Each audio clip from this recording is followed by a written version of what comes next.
Let's get the party out and into the wilderness.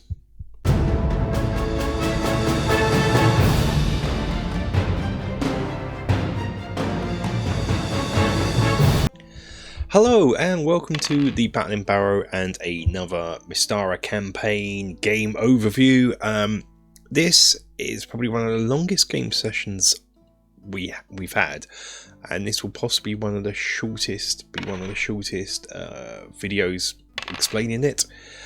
Mainly because the first sort of hour or so we just sort of went shopping threshold, so I'm not really going to cover that. But just to fill you in, last time a guy called Stefan approached the party in the inn they were staying in with a job offer on behalf of his brother Peter in to visit the Civilisation homestead and take some horses, because they're into the horse trade, to Riflian, the elven village. Seems simple enough. So I had 2 weeks to get to Kelvin, where they would meet Captain Coronis, to get a ship up to Misha's ferry, and from there they can travel south down to the homestead. Great, so we had plenty of time to get there. It's about 2 days travel from Threshold to Kelvin, so had plenty of time. So what we did is we went shopping. We sold a load of stuff they didn't want. We banked a load of their money. We also stocked up on supplies and so forth like that, which is great. But also in my game I wanted to got a ranger and a wizard. Wizard's great with spells. Ranger is a bit dull, a bit boring. Not dull and boring. What's available to them as a class is arrows, you know, and in the game there's not many decent arrows, +1s, +2s, +3s, you bit yawny. So I decided to incorporate some arrows from the video game series Thief. That's what I did. They were staying in town for a week, and so during that time, one night, Witchy Poo made an intelligence check. I always wanted to make sure they could have a risk of it not happening. She passed, and she invented acid arrows, which would be a glass vial of acid attached to the end of an arrow somehow.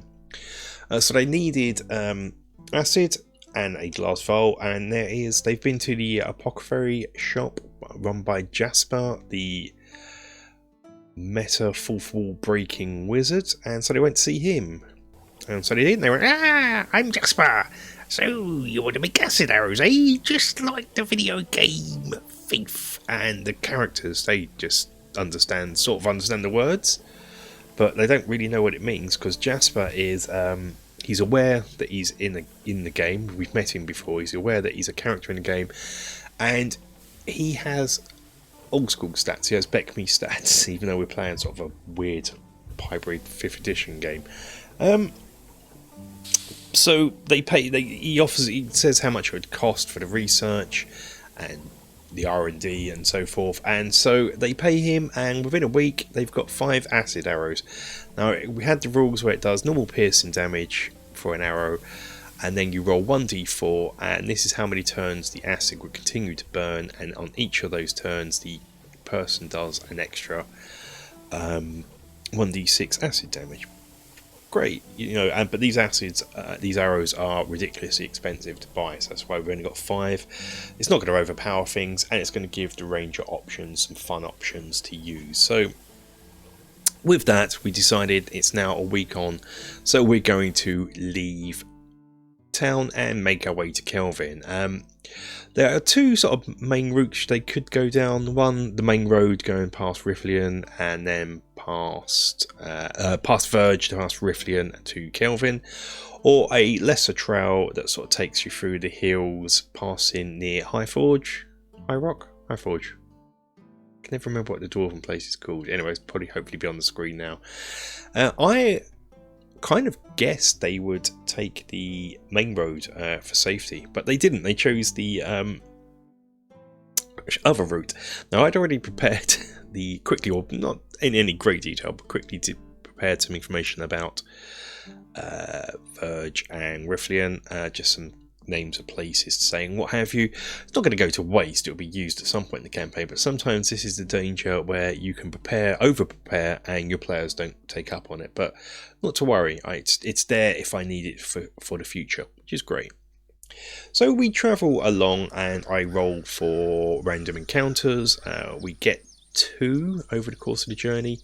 One is a encounter with a caravan. Now I had something planned for if this came up, because I have a random table where it's not just combat encounters. I think I've covered this before in the video, where I have different encounters based upon adventures in Middle Earth, and this one was a travelling caravan, and I wanted this one to come up, but during the course of the game I forgot why I wanted it to come up, and because I had a sort of mini encounter planned, so I didn't get to run it, and that ultimately come to nothing. I just had a quick chat with some dwarvish, I think there were gnomes on the caravan.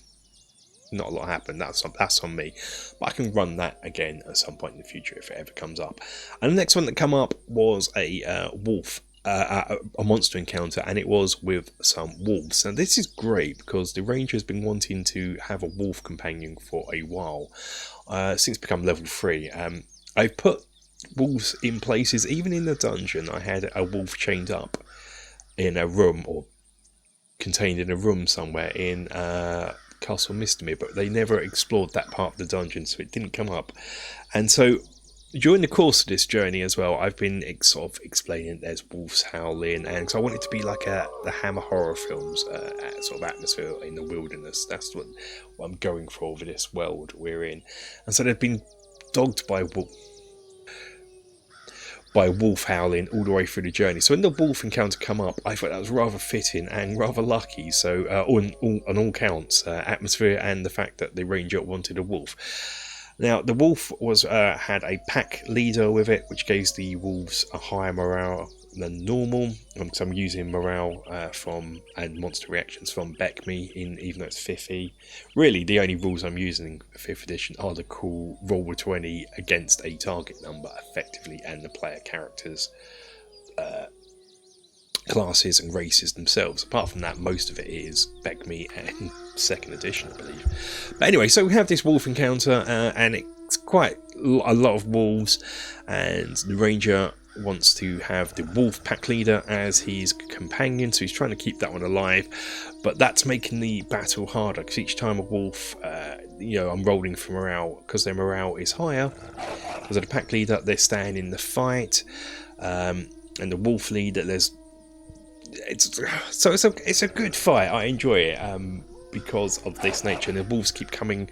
I don't put all the wolves in at once, I have them come on in waves, which adds to it as well, so you don't get bogged down with too many models on the board. But in the end, it's victorious. I mean, they almost kill the pack leader wolf. They take it down to 2 hit points. But ultimately, it comes down to the ranger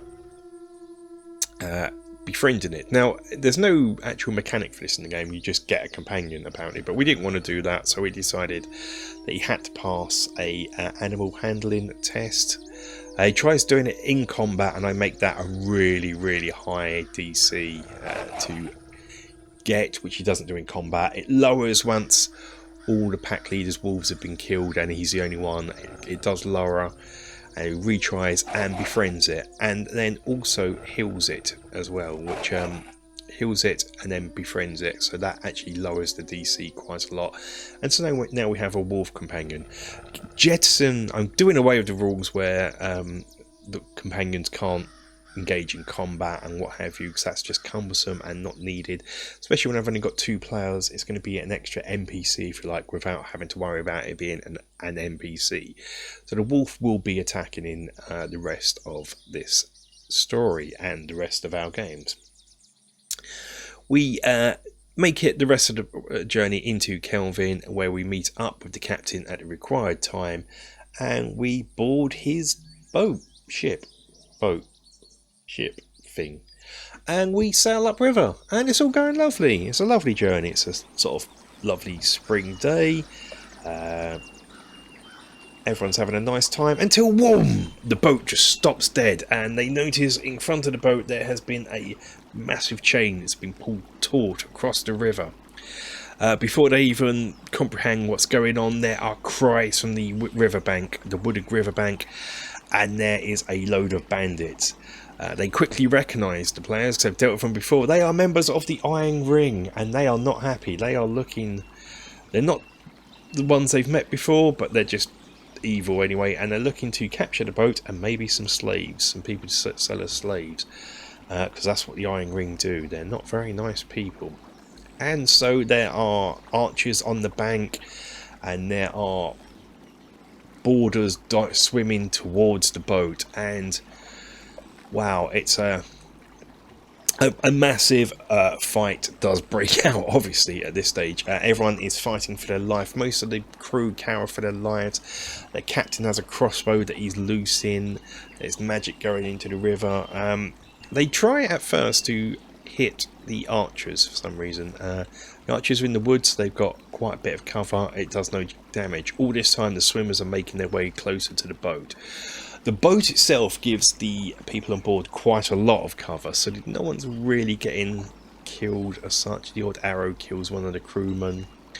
But then the people are moving, the boarders are moving towards the boat. There is a leader that dives into the water later on, and the ranger and the wizard target him, and this is where a first acid arrow gets used, and it's the only one that does get used in this game. It hits, and then so does damage for, I think, 3 turns. He got damage, so, and that will in the end take out the leader before he even hits the boat.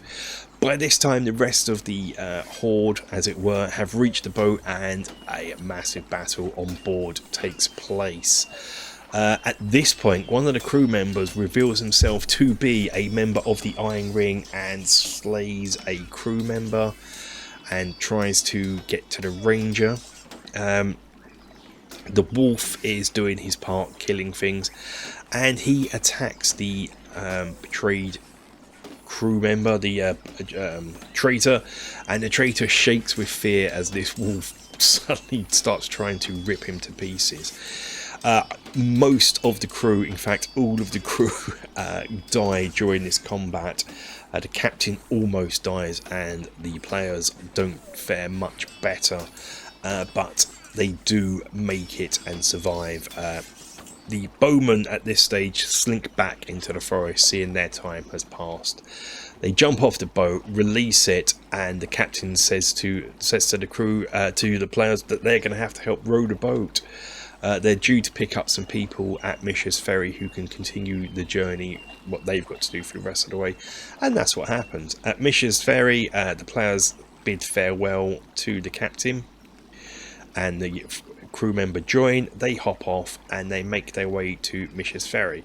The captain, as he's sailing off, shouts out that he's friends with Mystara. If she's not in, she won't mind the players entering the ferry house and spending the night, because the time is now getting on. And so that's what they do. They get to the hut, they shout out, and no one is there, and they bed down for the night. It is then during the middle of the night there that they hear a growling outside, and there is a bear. They remember the captain said that Mystara has a pet bear, so they think it's that. But the bear seems crazed and wants to sort of break in, so it might not be her bear, it could be a random bear. It's bashing in, and I ask the players what do they want to do, and they hold, they don't do anything.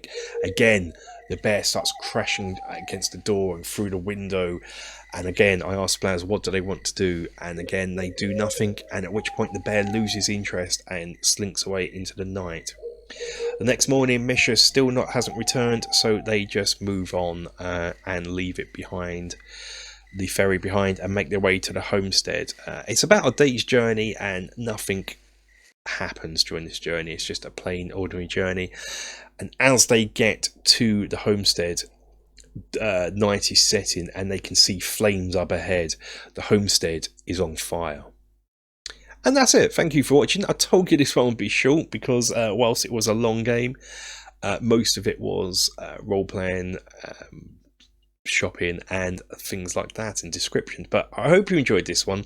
It's the first part of a Night's Dark Terror, and we're going to play the next game soon. So until then, guys, stay safe, take care.